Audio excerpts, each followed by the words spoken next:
Hello everyone and welcome back to Crawlers Gaming. Today we are going to take a look at Monster Train.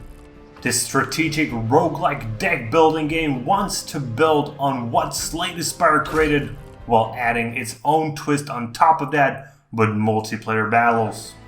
Whether it can deliver on its promise is the question we will try to answer today. Monster Train is available on Steam for €20.99, their regional equivalent. A few years ago, Slay the Spire became a new classic in the world of gaming. Similar to such classics as Rum and Coke, it just took over the world and became a new standard for quality. Now, Monster Train comes and wants to see whether it can hit the bullseye as well. But instead of being a long drink of rum and coke, it is more like drinking a shot of rum followed with a shot of coke. It tastes similar, but the effects of drinking many are wildly different. So, what does this somewhat strange analogy mean for the game itself is actually something we will talk about in a second. Because first, we need to talk about the skeleton that is not only hiding in the closet, but seems to be standing in front of it. Monster Train not only fits into the same subgenre as Slay the Spire does, it plays almost the same. Even its menu and some of the UI elements look like if a first grader decided to copy homework and not just to make it so obvious, he added a few grammatical errors along the way. But honestly, I just don't care.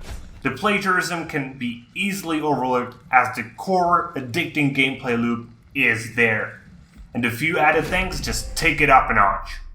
While in Slay the Spire you control your one hero wrecking through his enemies, in Monster Train you get to control a whole group of fighters, and as their leader, you get to decide who fights at what floor. Forget the simple single floor fighting battlegrounds, here monsters fight in 3 or 4 floors of a train. And failing in single of these floors can lead to a domino effect, quickly leading to complete disaster. To quote Sheldon Cooper, it must be humbling to suck on so many levels. These levels themselves change the flow of the battle. For example, the first wave of enemies enters through the first floor, and if you do not deal with them before the next round, the next group enters through the second floor. And so on until you get completely overwhelmed on all levels.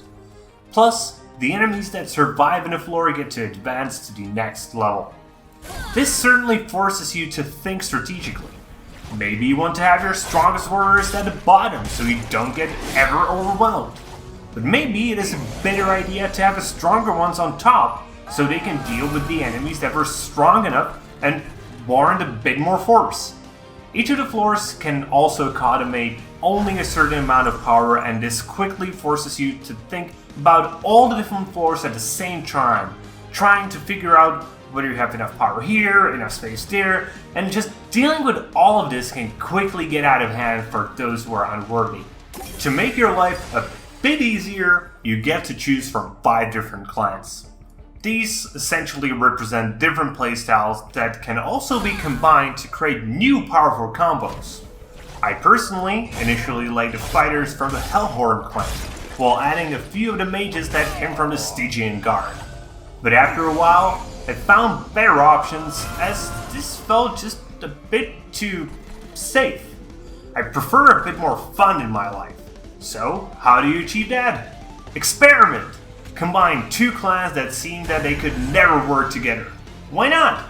Just try things and eventually you find combos that you never even expected to exist. And the game will reward you for doing so. This is actually something I liked a lot compared to the bit more conservative Slay the Spire. Yes, you can create crazy combos in there too, but here it just felt a bit more natural. For example, the upgrades feel extremely rewarding in these situations. Where Slay the Spire goes for balance, Monster Train goes for insanity. Do you want to upgrade that doubles the power of a unit? You got it.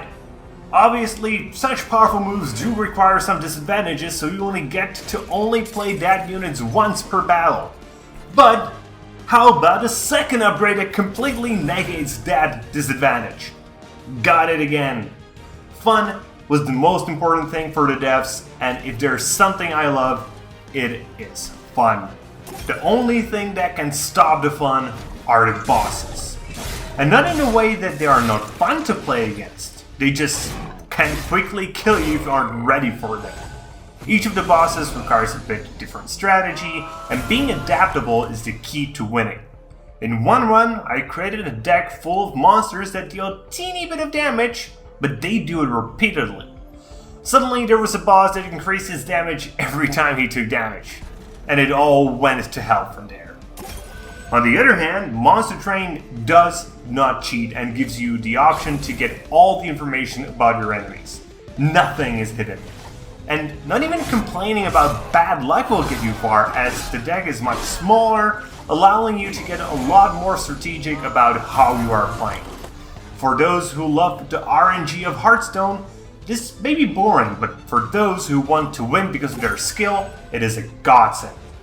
This is not a game where RNGs will bring you victory. Adapting, getting better cards, and playing better will actually bring victory.